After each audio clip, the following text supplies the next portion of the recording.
Boa noite, igreja. Saúdo a igreja com a graça e a paz do Senhor Jesus. Toda a igreja diz: amém. Aleluia. Quantos estão felizes por estar aqui? Aleluia. Quem está aqui pela primeira vez, levanta a mão. Pela primeira vez. Primeira vez hoje não. Primeira vez na igreja. Quem está aqui pela primeira vez? Aleluia. Ó, tem uma criancinha ali atrás, a primeira vez. Tem um obreiro aí para dar um abraço da criança? Vai lá, já deu? Vai lá dar outro. Aleluia. Glória a Deus. Irmãos, os avisos já foram dados, eu já vou direto para a palavra. Quero convidar os irmãos a se colocar de pé em reverência à palavra do Senhor e abrir no Salmo 73. Salmo de número 73. Se você trouxe a sua espada, abra a sua espada. Se você trouxe apenas o canivete, também serve. Abra, em nome de Jesus, Salmo de número 73. Eu quero que todos acompanhem a leitura comigo. Amém? Igual os irmãos da igreja de Bereia, para saber se o pastor está pregando aquilo que está na Bíblia, né? Então abra aí o Salmo de número 73. Domingo passado, eu falei sobre a vontade de Deus para a nossa vida. Qual é a vontade de Deus para a nossa vida? Não sei quantos lembram. E Deus me incomodou, no bom sentido da palavra, de nós continuarmos falando nesse mês de junho, qual é a vontade de Deus para a nossa vida. Posso ouvir um amém? Irmão, não tem coisa melhor do que descobrir qual é a vontade de Deus para a nossa vida. Porque se você estiver longe da vontade do Senhor, parece que nada acontece quando eu estou longe. Mas na verdade, quando nós estamos debaixo da vontade do Senhor, nós vamos viver aquilo que Romanos diz: a boa, perfeita e agradável vontade do Senhor. Romanos capítulo 12, 1 e 2. Não precisa vocês abrirem. Deixa eu ajudar vocês, senão vai causar um acidente aqui, que você está fazendo sem ver. Aleluia. Salmo de número 73, nós vamos fazer a leitura, depois uma breve oração e depois nós vamos nos assentar. Versículo 1, nós vamos ler um texto longo, tá, irmão? São 28 versículos, mas vai ser bênção para a nossa vida. Diz assim a palavra do Senhor: com efeito, Deus é bom para com Israel, para com os de coração limpo. Quanto a mim, porém, quase me resvelaram os pés. Pouco faltou para que se desviassem os meus passos, pois eu invejava os arrogantes, ao ver a prosperidade dos perversos. Versículo 4. Para eles não há preocupações, e o seu corpo é sadio e nédio. Nédio significa bronzeado, viu, irmãos? Não partilham das canseiras dos mortais, nem são afligidos como os outros homens. Versículo 6. Daí a soberba os cinge como um colar, e a violência que os envolvem como um manto. Os olhos saltam-lhe da gordura do coração, brotam-lhe fantasias, motejam e falam maliciosamente. Da opressão falam com altivez, contra os céus desandam a sua boca. Por isso, o seu povo se volta para eles. Versículo de número 11, aliás o 10 ainda. E os que têm por fonte que bebe a largos sorvos. Versículo 11. E diz: como sabe Deus? Acaso há conhecimento no Altíssimo? Eis que são estes os ímpios, e sempre tranquilos, aumentam as suas riquezas, com efeito inutilmente. Conservei puro o coração, e lavei as mãos na inocência, pois de contínuo sou afligido, e cada manhã castigado. Versículo 15. Se eu pensara em falar tais palavras, já aí teria traído a geração dos seus filhos. E em só refletir para compreender isso, achei muito pesada a tarefa para mim, até que entrei no santuário de Deus e atinei com o fim deles. Tu certamente os põe em lugar escorregadios e os fazes cair na destruição. Como ficam de súbito assolados, totalmente aniquilados de terror, como ao sonho quando se acorda, assim, ó Senhor, ao despertares desprezarás a imagem deles. Quando, versículo 21, quando o coração se amargou e as entranhas se me comoveram, eu estava embrutecido e ignorante, era eu como um irracional na tua presença.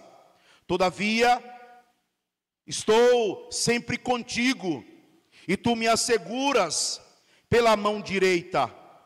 Tu me guias com o teu conselho, e depois me recebes na tua glória. Quem mais tenho eu no céu? Não há outro em quem eu me compraza na terra. Ainda que a minha carne e o meu coração desfaleçam, Deus é a fortaleza do meu coração e a minha herança para sempre. Versículo 27, os que se afastam de ti, eis que perecem, tu destrói todos os que são infiéis para contigo. Versículo 28, quanto a mim, bom é estar junto de Deus. No Senhor Deus ponho o meu refúgio para proclamar todos os teus feitos. Pai, essa palavra é tua, esse povo é teu, e nós viemos aqui para ouvir a tua voz. Eu te peço, Pai, fala ao meu coração, fala ao coração dos meus irmãos, que toda a carne caia por terra, que somente o teu nome seja exaltado nesta noite. Tira de nós toda religiosidade, toda hipocrisia, coloca em nós a transparência, a verdade, a inteireza, o amor e a graça que vem dos céus. Que a tua palavra não volte vazia, que ela penetre na divisa da alma e do espírito, das juntas e das medulas. Que o inimigo seja envergonhado e somente o teu nome seja glorificado essa noite. É o que eu te peço e já te agradeço. E toda a igreja diz: pode sentar, queridos. Glória a Deus. Eu vou pedir uma coisa importante a vocês. Mantenha a tua Bíblia aberta durante toda a mensagem, durante toda a exposição da Bíblia. Mantenha ela aberta. Eu peço que todos os irmãos, inclusive os que estão lá atrás, arrumem uma cadeira para se assentar, porque eu quero que vocês acompanhem a palavra. Hoje nós vamos nos debruçar na palavra. Pegue uma cadeira, irmão Alexandre, se assente aí, a irmã Joseli. Todos vamos debruçar aqui na palavra essa noite. O Salmo de número 73, ele foi um salmo escrito por um servo de Deus, um homem que amava o Senhor, um homem chamado Asaf.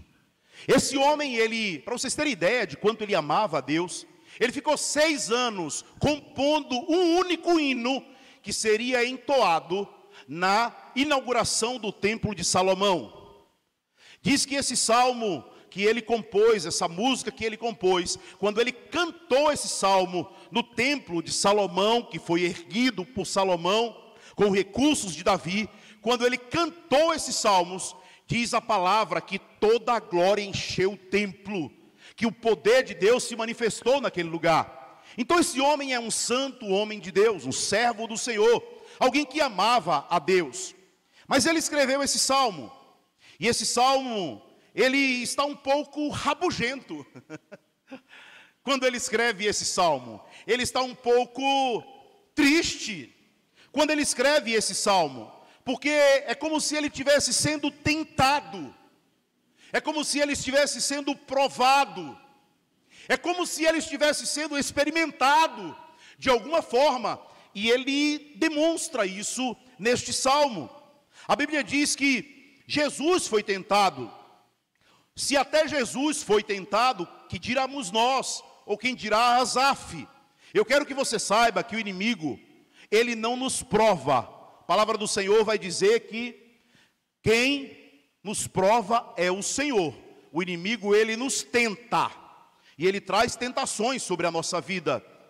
Creio eu que Asaf estava sendo tentado ao escrever esse salmo, tentado pelo inimigo. E essa tentação de Asaf, ela não vem das coisas de fora, das circunstâncias externas, não vem de fatores que estavam do lado de fora, mas fatores que estavam dentro dele, fatores emocionais, fatores de ordem talvez psicológica, talvez de ordem espiritual, talvez de ordem emocional, mas não eram as coisas de fora que estavam incomodando Asaf. E vocês vão entender isso ao longo da leitura desse texto. Então, obviamente, que Asaf aqui indignado, a conclusão da primeira parte desse texto é: será que vale a pena ser crente? Essa era a indagação de Asaf. Será que vale a pena ser fiel ao Senhor? Percebam comigo, esse tema não é novo. Esse tema, a Bíblia registra o tema da tentação, ou o tema da provação, ou o tema de fatores que nos incomodam. Ele aconteceu com Jó, ele aconteceu com Abacuque, ele aconteceu com Malaquias, profetas de Deus, que também aconteceu com Elias, que de alguma forma estavam insatisfeitos, que estavam tristes, que estavam abatidos, que estavam indignados no seu interior. E aí Asaf, ele entra num perigo muito grande. Asaf entra na perigosa comparação. Fala assim, comparação. Deixa eu te contar uma coisa. Eu acredito que toda comparação é maligna.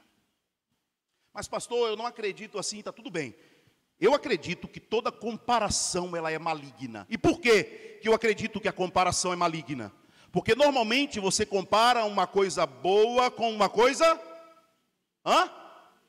Você compara uma coisa alegre com uma coisa... Você compara uma pessoa incompetente com uma pessoa... Você compara quem faz com quem... Então é perigoso a comparação. Porque pode ser que a gente caia no ledo engano da nossa carne, de nos acharmos melhores do que os outros, ou juízes de valor. Mas Asaf entrou nesse caminho perigoso da comparação. Ele, nessa leitura que nós lemos agora, é como se Asaf estivesse dizendo para os nossos dias, aqui no versículo 2 e 3, mantenha aberta a Bíblia, aqui no versículo 2 e 3, Asaf começa dizendo assim, quanto a mim, porém, quase me resvalaram os pés. Ele está dizendo o seguinte, olha, eu quase que caio, eu quase que tropeço na minha caminhada espiritual, eu quase que desisto da minha fé, eu quase que abro mão do meu chamado. Aí no versículo 3 ele vai dizer assim, pois eu invejava os arrogantes ao ver a prosperidade dele. Olha só o que Asaf está dizendo. Eu olhei a pessoas que eram prósperas, eu olhei alguém que tinha uma casa bonita, eu olhei alguém que tinha um carro bonito, eu olhei alguém que viajava todos os anos de férias, e eu olhei para a minha vida. Ele começou a se comparar. E eu olhei para a minha vida, e a minha Bíblia diz claramente que ele teve inveja do ímpio. Olha que coisa, irmãos. O crente com inveja do ímpio. A vida dele é melhor do que a minha. Ele tem menos problemas do que eu. Ele financeiramente não tem problemas. Profissionalmente ele não tem problemas. Emocionalmente ele não tem problemas. Só que ele estava olhando aquilo que os olhos humanos podem ver. Ele não estava enxergando de forma espiritual. E vocês vão entender isso ao longo da leitura aqui da palavra que nós estamos lendo. É mais ou menos dizer assim, irmão. Eu acordo cedo todos os dias, pego 2 ônibus, chego no meu trabalho, trabalho o dia inteiro, saio de noite do meu trabalho, chego tarde em casa, cansado para trazer o pão para o sustento da minha casa. E quando chega no final do mês, o dinheiro não dá nem para pagar as contas, eu não consigo nem dar uma condição de vida melhor para minha família, eu não consigo nem dar um plano de saúde para minha esposa, nem para os meus filhos, eu não consigo, às vezes, nem dar algo que eu dê. Era essa a indignação de Asaf. Quero que vocês entendam isso, tá? Se tivesse que aplicar para hoje, essa seria a indagação de Asaf. Asaf, ele vai dizer que quando ele olha para o ímpio, ele vê diferente. Ele vê que o ímpio tem um desejo e ele realiza. Ele vai dizer que o ímpio tem uma vontade e ele realiza. Ele vai dizer que o ímpio sonha com algo e no outro dia ele vai lá e compra e concretiza. Era assim que estava o coração de Asaf. A vida do ímpio é melhor do que a minha. E ele começou a se comparar.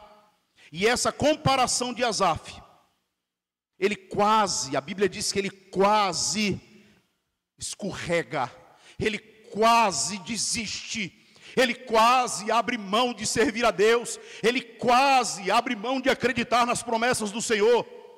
E a gente vai discorrer aqui o perigo da comparação dele com o ímpio, versículo 12 e versículo 14, com a Bíblia aberta. Diz assim no 12: eis que são estes os ímpios, que sempre estão tranquilos, que sempre estão tranquilos. No versículo 14 ele vai dizer: eu continuo afligido a cada manhã, castigado. Olha o que Asaf faz. Deixa eu olhar para aqueles que não servem a Deus, vida tranquila, ele está rico. Deixa eu olhar para a minha vida, parece que eu estou recebendo um castigo de Deus, parece que nada está dando certo na minha vida, parece que por mais que eu me esforce, as coisas não andam, parece que eu estou batendo numa porta que não abre, parece que eu estou orando para um Deus que não responde. Era esse o sentimento de Asaf.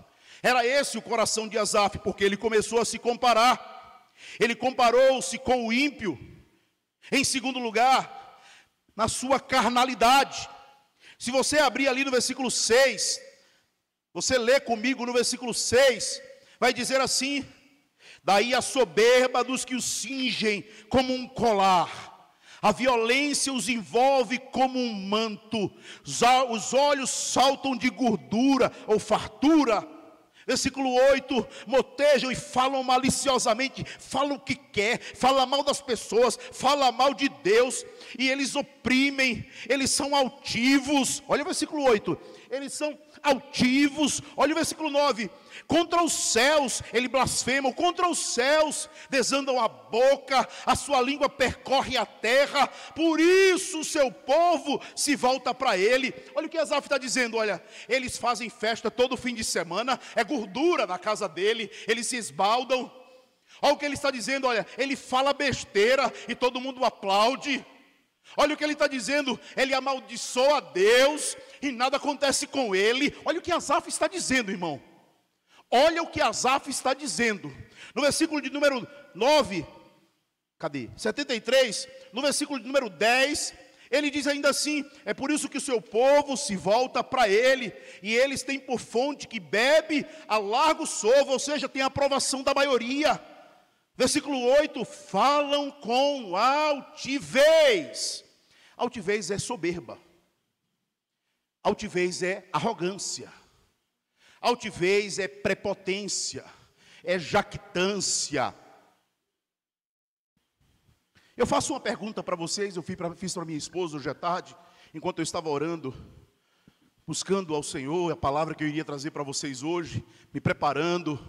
Eu fiz uma pergunta para minha esposa, e eu perguntei assim para ela, e eu vou perguntar para vocês. Eu perguntei assim para ela: amor, você acha que um crente pode ser soberbo? Aí ela disse assim para mim: amor, alguns são. Aí eu fiz uma outra pergunta para ela, eu disse: mas será que são crentes mesmo? Será que verdadeiramente tiveram um encontro com Deus?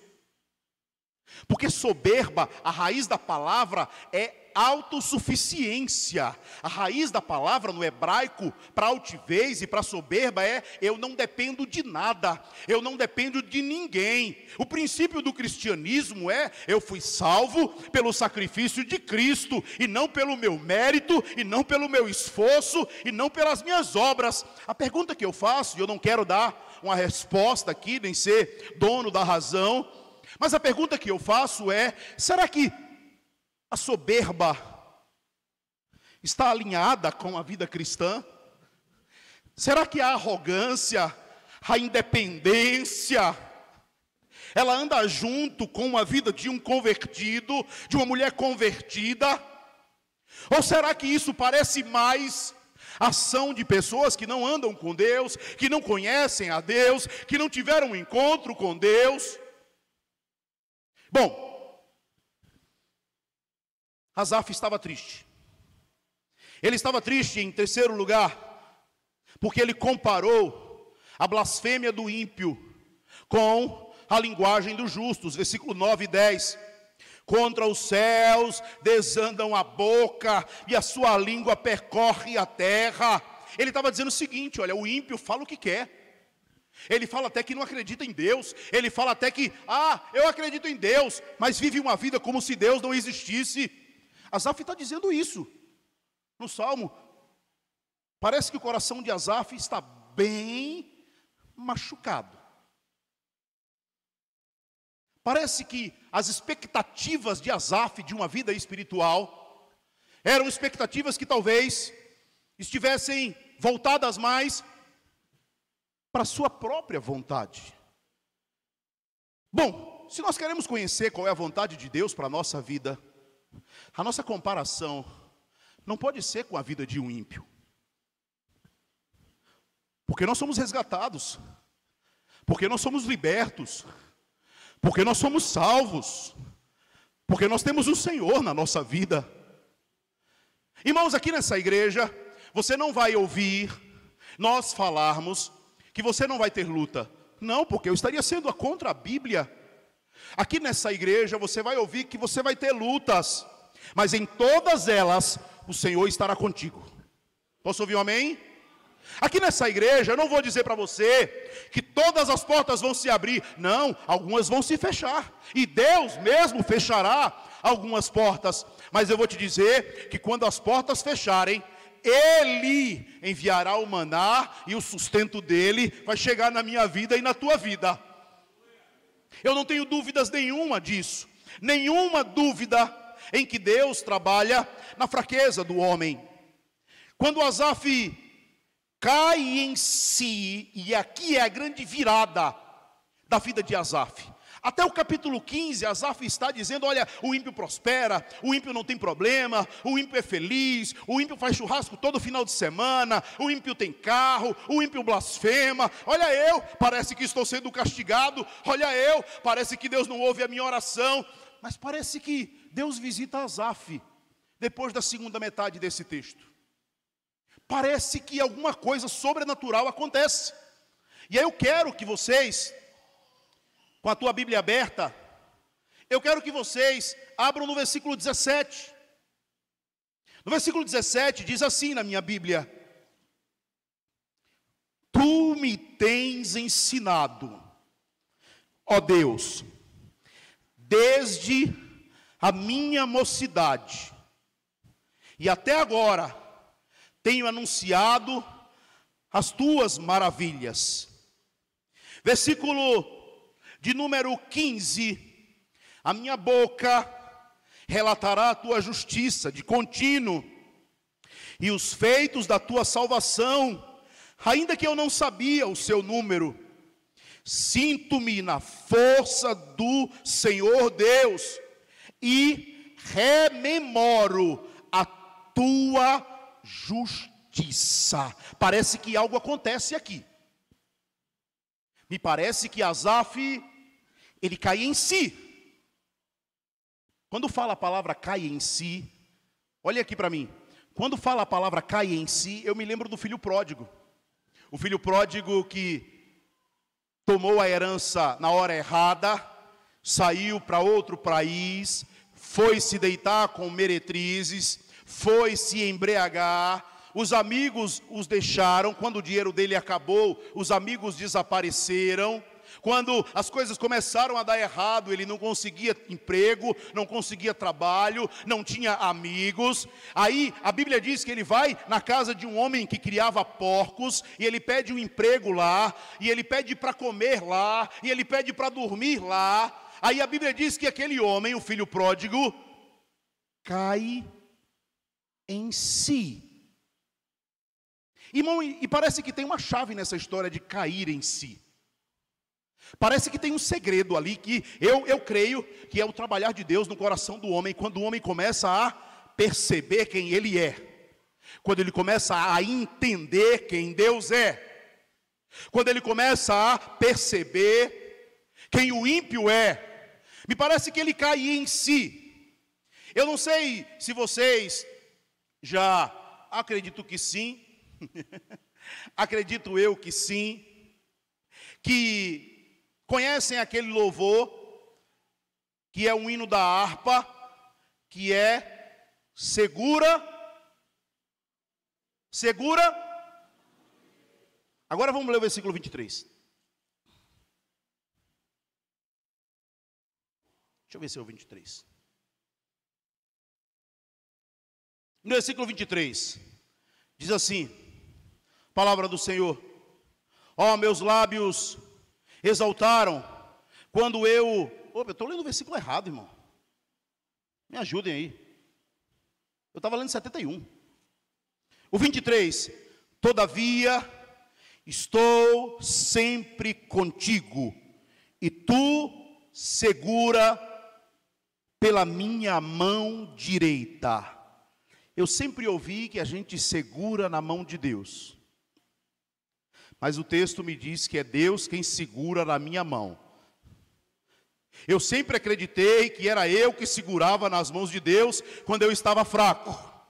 Mas eu aprendo nesse texto que é Deus quem segura na minha mão quando eu estou fraco, quando eu estou desanimado, quando eu estou frustrado, quando eu estou sem força, quando eu estou prestes a abrir mão, quando eu estou prestes a desistir. O versículo 17 é a virada da chave. No versículo 17 a Bíblia diz assim: até que eu entrei no santuário de Deus e atinei para o fim deles. Espera aqui, até que ele foi para a casa do Senhor, porque o santuário de Deus significa a casa do Senhor.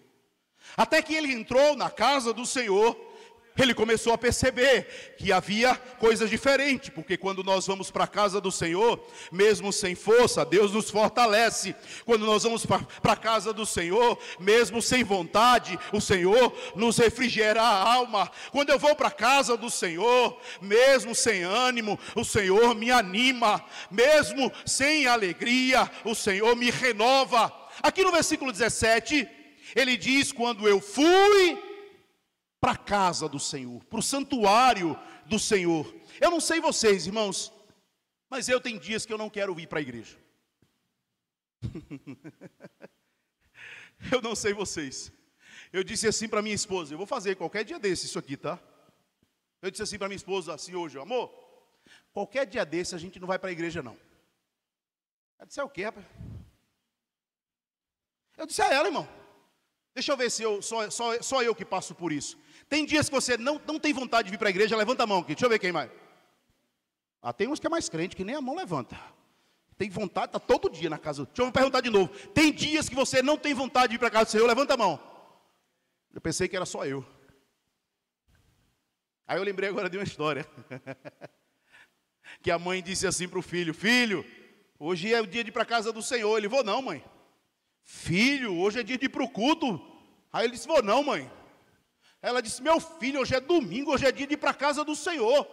Aí ele disse assim: me diga um motivo para eu ir para a casa do Senhor. Ela disse: meu filho, você é o pastor da igreja.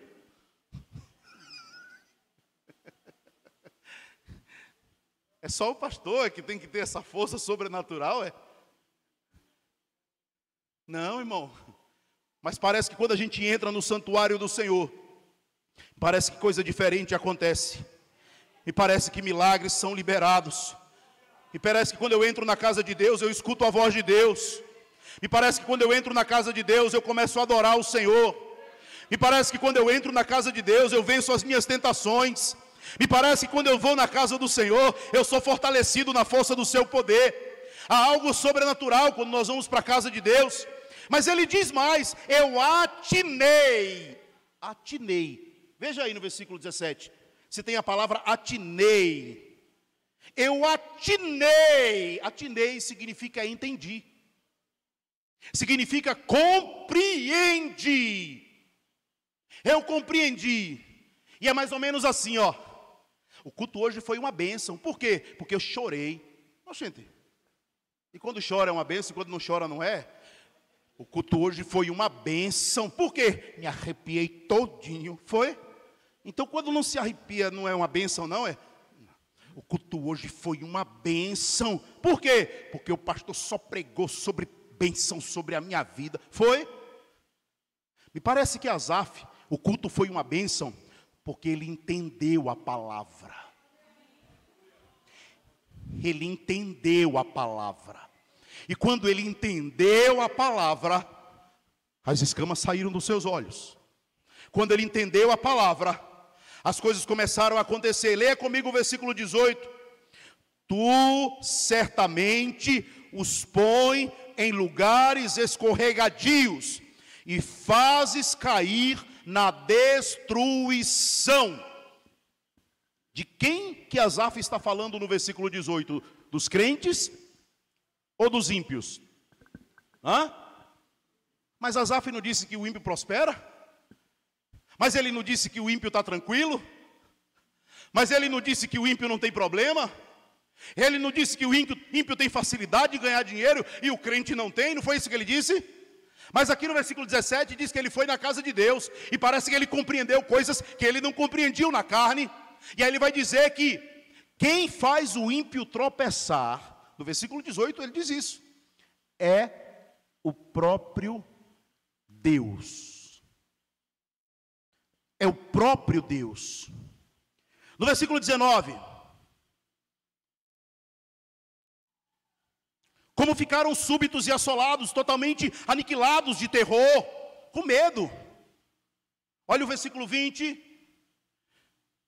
Como ao sonho, quando se acorda assim, e o Senhor, ao despertares, desprezará a imagem dele. Olha o que Asaf está dizendo, compreenda comigo aqui o versículo 20. É como se Deus estivesse dormindo. Olha, como se Deus dormisse, né? A palavra do Senhor fala no Salmo 121, que Deus não dorme o guarda de Israel. Mas Asaf aqui faz uma comparação, uma ilustração. Asaf vai dizer assim, olha, você está vendo, está tudo dando certo na vida do ímpio? Você está vendo, porque é assim, irmão, a gente tem uma ideia de que eu fiz coisa errada hoje. Não aconteceu nada. Vou fazer de novo. Eu fiz coisa errada de novo. Oxe, não aconteceu nada. Não fazer o contrário. Vou fazer coisa certa. Aí não acontece nada. Não, vou fazer agora coisa certa de novo. Porque o tempo não é meu, o tempo é de Deus. Mas a palavra do Senhor em Gálatas 6,17 diz que de Deus não se zomba. Aquilo que o homem semear, ele colherá. Porque de Deus não se zomba. E aí Asaf vai dizer, é como se Deus estivesse dormindo. Mas Deus uma hora vai acordar. Deus uma hora vai cobrar. Deus uma hora vai dizer, a hora da prestação de contas chegou. A hora da prestação de contas chegou. E quando chega a hora da prestação de contas, não pode dizer, irmão, igual eu dizia quando não tinha dinheiro, ou alguns amigos meus diziam quando não tinha dinheiro, eita, esqueci a carteira em casa. Chegou a conta, eita, esqueci a carteira em casa. Não, diante da prestação de conta de Deus, não adianta dizer, eu esqueci. Porque parece que quando Deus acorda, parece que Ele puxa a corda. Parece que quando Deus acorda, Ele quer acerto de contas. E o acerto de contas, muitas vezes, e na maioria das vezes, e nessa verdade aqui do Salmo 73, é no final da vida. É no final da vida. Uma pessoa, eu falei isso sexta-feira no evangelismo de rua, uma pessoa perguntou: pastor, onde é que fica o céu? Eu disse a ela: o céu fica no final de uma vida com Deus. E onde é que fica o inferno, pastor? Eu disse a ela: fica no final de uma vida sem Deus. Porque esse endereço não tem como errar. Você vive a vida inteira sem Deus, o endereço é o inferno. Você vive uma vida inteira com Deus, o meu endereço e o teu endereço é os céus. O real problema de Asaf era ele mesmo. Eram os seus sentimentos, não eram as circunstâncias, era o que estava dentro do coração de Asaf. Se você ler comigo, no versículo 13 e 14, você vai entender. Olha o que Asaf disse. No versículo 13, Asaf diz assim, olha: com efeito, inutilmente, conservei puro o coração e lavei as mãos na inocência. Aí no 14 ele diz: pois de contínuo sou afligido a cada manhã, castigado. Olha o 15, se eu pensara em falar tais palavras, já teria traído a geração dos teus filhos. Só não refleti para compreender isso, achei muito pesada a tarefa para mim, até que eu entrei no santuário de Deus. Ele estava cego, o coração dele estava duro, ele estava, como a Bíblia diz, com dura cerviz. E o que é dura cerviz? Não se rende, não se dobra, é o nariz levantado. Deus chama o povo que saiu do Egito de povo de dura cerviz, o povo que não se humilha debaixo das onipotentes mãos do Senhor. E aí então, parece que algo sobrenatural acontece com Asaf. Ele vai começar a dizer agora aonde está a verdadeira riqueza. Ele vai começar a dizer agora aonde está a verdadeira tranquilidade. Ele vai começar a dizer agora aonde está a verdadeira alegria. Ele vai começar a dizer agora aonde está o verdadeiro prazer. Ele vai começar a dizer agora onde é que a mão de Deus começa a se manifestar na vida dele. Versículo 21 e versículo 22. Diz assim a palavra do Senhor: quando o coração me amargou e as minhas entranhas me comoveram. Olha o versículo 22, irmãos. Eu estava embrutecido e ignorante como um irracional. Sabe o que Asaf está dizendo? Meu coração estava duro e a palavra não entrava. Sabe o que Asaf está dizendo? Eu estava igual um animal, irracional, e não percebia a obra do Senhor na minha vida. Sabe o que Asaf está dizendo? Irmão, eu vou pedir para toda a movimentação da igreja parar. Vou pedir, por favor, nem água, nem banheiro, a não ser uma urgência aí. Por favor. Meu coração não está embrutecido e nem o seu. Nós não somos racionais. Agora é audiência com o Rei dos Reis. Se você for para uma audiência com o juiz, você levantar, sair, beber água e ir no banheiro, o juiz vai dizer assim: meu querido, minha querida, reverência. A gente está aqui na presença do juiz dos juízes, do rei dos reis. E a gente não consegue ficar 40 minutos sentado, abrir a nossa Bíblia, a gente não consegue levantar a nossa mão, a gente não consegue dar um glória. Parece que o coração de muitos está embrutecido. O versículo 22, Asaf vai dizer: o meu coração está embrutecido, eu estou irracional. Olha aí na tua Bíblia, como é que ele diz no versículo 22, eu estava embrutecido, eu era um ignorante, eu era como um irracional na tua presença, Senhor.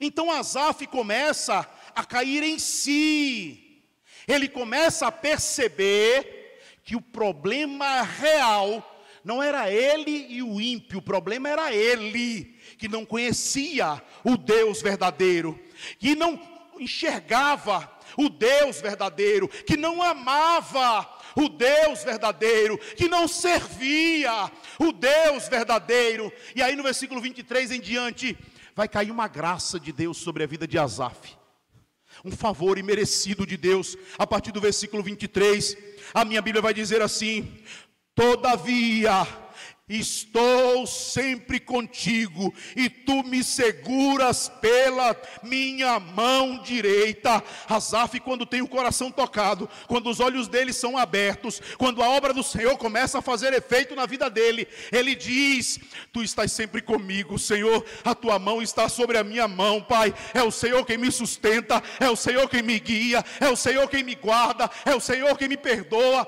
Asaf abriu os olhos aqui, irmãos. O coração dele se abriu. Então uma graça de Deus cai sobre a vida de Asaf.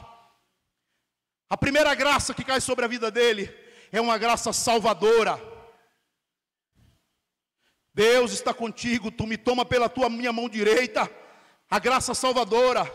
A segunda graça que cai sobre a vida de Asaf é a graça de ser sustentado por Deus. Irmãos, não tem algo mais sobrenatural do que ser sustentado pelo Senhor.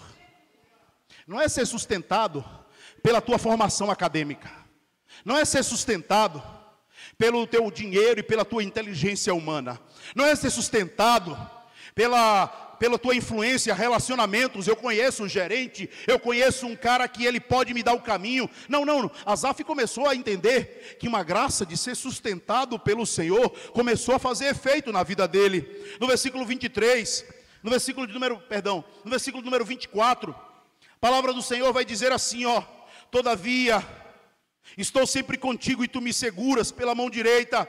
O 24, tu me guias com o teu conselho, e depois me recebe na glória. Olha o que Asaf está dizendo: enquanto eu estiver na terra, o Senhor está me guiando. Enquanto eu estiver na terra, o Senhor está me orientando. Enquanto eu estiver na terra, o Senhor está me dando conselhos. Mas vai chegar um dia que eu vou me encontrar contigo na glória e na eternidade. É uma graça diferente, é algo sobrenatural que aconteceu com a vida de Asaf.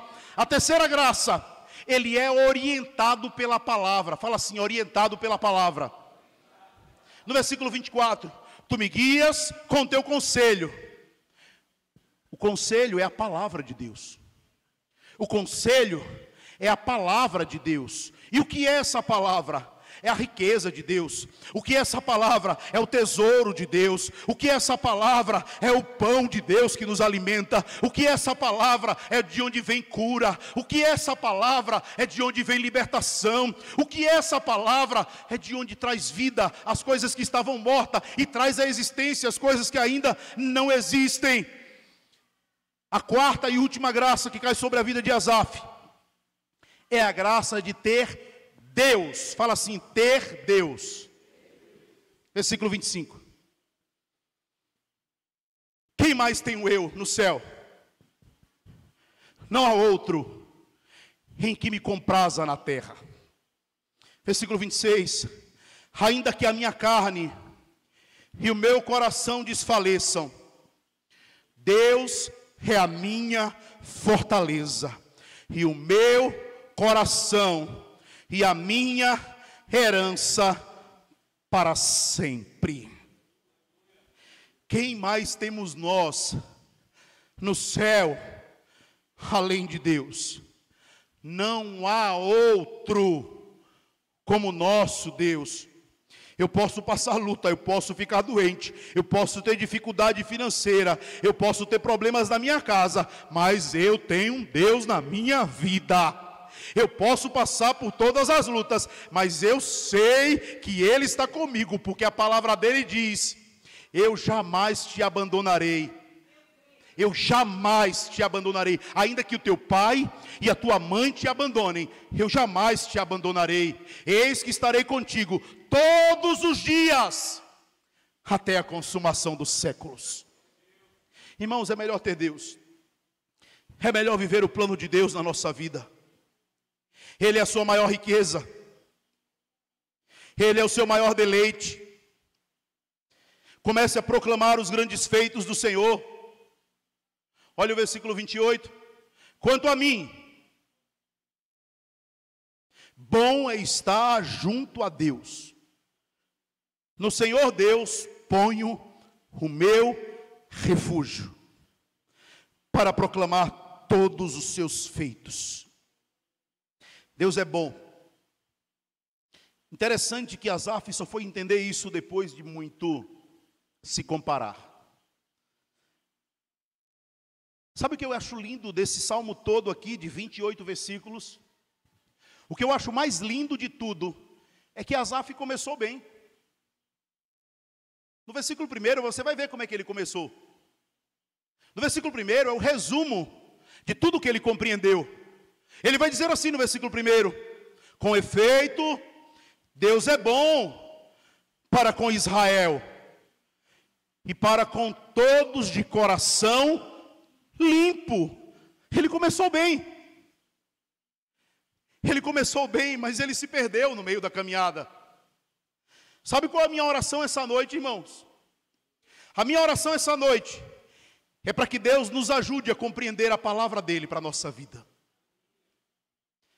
A minha oração essa noite é para que Deus nos ajude a ler a Bíblia, não apenas no domingo, quando o pastor falar, abra a tua Bíblia, como bem disse o meu irmão Alexandre hoje pela manhã, mas que você seja ajudado pelo Senhor para conhecer os segredos e os mistérios de Deus para a tua vida.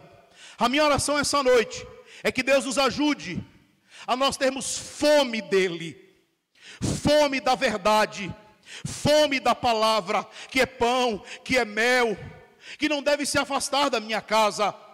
A minha oração essa noite é para que o Senhor nos ajude a saber quem nós somos. Porque às vezes é assim, irmão. Nós nos achamos muito coitadinhos. Nós nos achamos muito inferiores. Nós nos achamos muito pequenininho. E não tem como não parafrasear o Billy Graham nesse momento. Billy Graham foi o maior evangelista deste século passado, o maior de todos os evangelistas. Ele disse que ele recebeu propostas para ser ministro dos Estados Unidos. O presidente dos Estados Unidos chamou ele para compor o ministério, porque ele era conselheiro do presidente. Ele olhou para o presidente e disse: eu não posso me rebaixar a este cargo, porque eu sou embaixador do Evangelho, porque eu sou ministro do Senhor. Eu não posso. Ele não estava sendo arrogante nem prepotente, ele sabia quem ele era. E às vezes nós não sabemos quem nós somos. A minha oração essa noite é para que Deus te mostre quem você é. A minha segunda oração essa noite é para que Deus te mostre quem o ímpio é. E não se compare com o ímpio. A tua riqueza é muito maior, o teu deleite é muito maior, a tua alegria é muito maior. A alegria deles é efêmera, é passageira, é material, mas a nossa alegria é eterna, é espiritual, é verdadeira. E a minha oração essa noite é para que você saiba quem Deus é. O Deus que tudo pode. O Deus que traz à existência as coisas que não existem. O Deus que cura, o Deus que provê, o Deus que liberta, o Deus que transforma, o Deus que salva, o Deus todo-poderoso que dá ordem ao mar e ele se abre, que dá ordem ao sol e ele para, que dá ordem aos peixes, e ele sobe no barco de Pedro, que dá ordens, e todos obedecem à sua voz. Eu já disse aqui na igreja, os demônios obedecem ao Senhor, os anjos obedecem ao Senhor, a natureza obedecem ao Senhor, mas o homem quer desobedecer a Deus. O homem quer desobedecer a Deus. A minha oração essa noite é para que o Senhor nos ajude a cumprir a nossa missão. Irmãos, você tem aqui na terra uma missão que Deus te deu. A tua vida inteira é para cumprir a missão que Deus te deu. Pastor, qual é a missão que Deus tem para a minha vida? Pergunte a Ele, Ele vai revelar para você. Para algumas pessoas, a missão é ser um médico. E ele vai ser um instrumento de Deus para que muitas pessoas sejam curadas. Para muitas pessoas, a missão é ser um político íntegro e honesto como José, íntegro e honesto como Neemias, íntegro e honesto como Moisés, íntegro e honesto como Davi. Uma missão política. Para algumas pessoas, a missão vai ser mãe. Criar os teus filhos na presença do Senhor. A minha oração é para que você cumpra a missão que Deus te deu aqui na terra. Para outras pessoas, a missão vai ser um ministro do Evangelho. E que você cumpra essa missão que Deus te deu. E em último lugar, e eu já estou encerrando, o Senhor nos ajude a viver no prazer da sua presença. Que nos ajude a viver na confiança plena nele. E eu vou terminar, pedir para os músicos subirem, contando uma história de uma criança. Uma história real. De uma criança pura, crente, verdadeira. A criança sempre dizia para os pais dela assim: Deus pode todas as coisas, mamãe. Deus pode todas as coisas, papai. E os pais achavam isso lindo nela. Ela dizia: Deus pode curar, mamãe.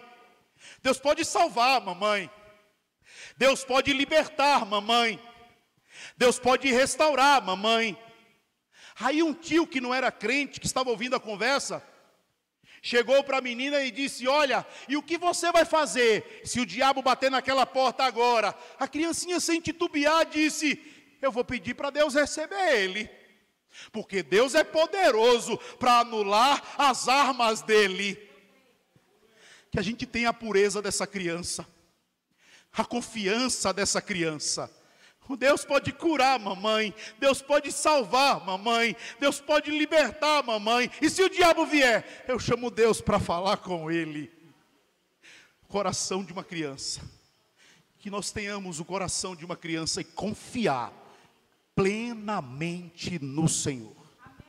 Fecha os teus olhos, curva a tua cabeça. Aleluia. Eu creio que Deus quer nos ensinar aqui essa noite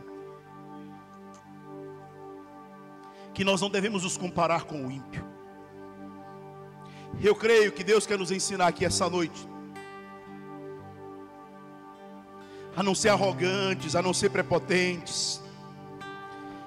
Eu creio que essa noite o Senhor não quer que a gente tropece, escorregue e desista de servi-lo, de andar com Ele, de amá-lo.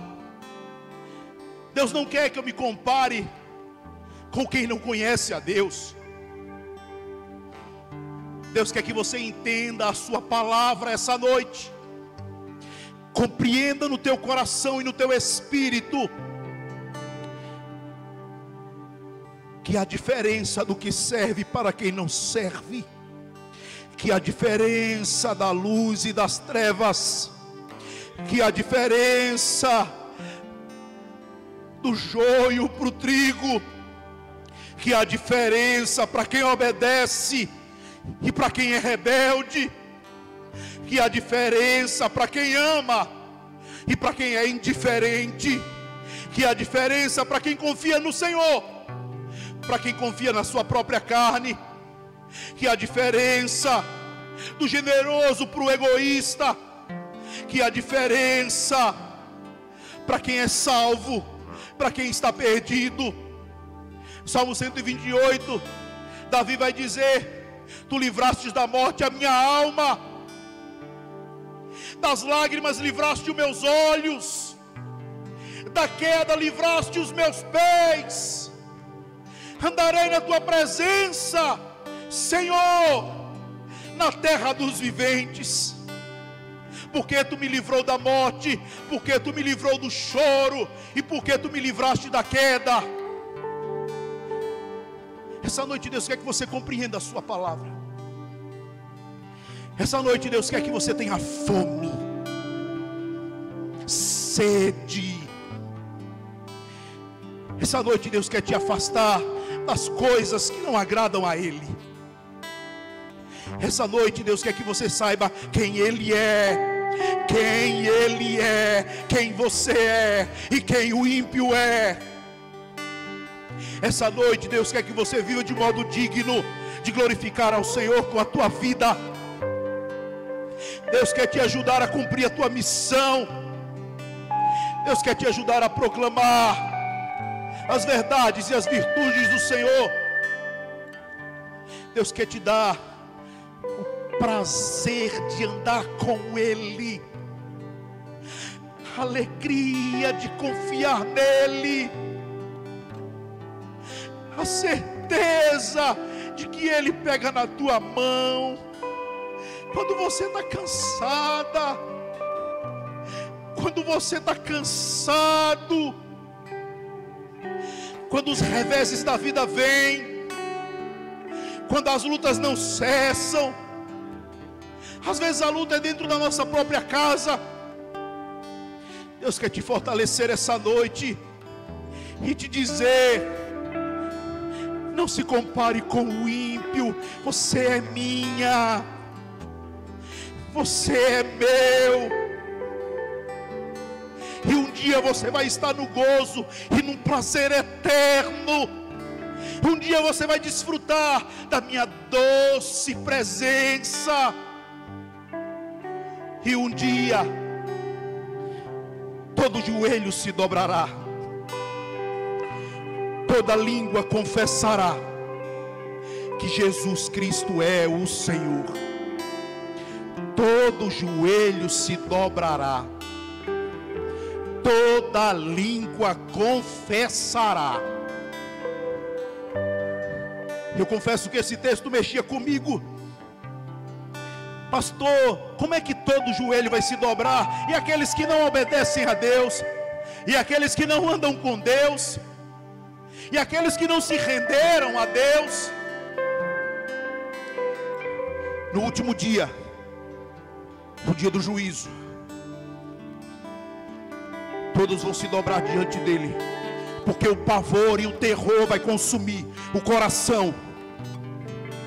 E vão dizer, todos vão dizer, do mais rico ao mais pobre, todos vão dizer, do mais douto ao menos letrado, todos vão dizer: só tu és o Senhor. Mas para muitos será tarde demais. Mesmo ele de joelho rendido, mesmo ele dizendo que tu és o Senhor, vou ouvir do Senhor: aparta-te de mim, porque não te conheço. Porque você viveu uma vida inteira como se Deus não existisse. Outros vão ouvir do Senhor assim: vinde, amados do meu Pai, e entra no gozo do teu Senhor. Vinde, amados do meu Pai, e entra no gozo do teu Senhor. Se tem alguém aqui essa noite que quer voltar para Cristo, levanta a tua mão, eu quero orar por você. Estava afastado e quer voltar para o Senhor. Se tem alguém aqui essa noite que quer se render a Cristo, compreendeu essa palavra e disse: eu quero. Levanta a tua mão aí no teu lugar, eu quero orar por você. Eu quero orar por você. Aleluia. Convida toda a igreja a se colocar de pé. Vamos adorar ao Senhor.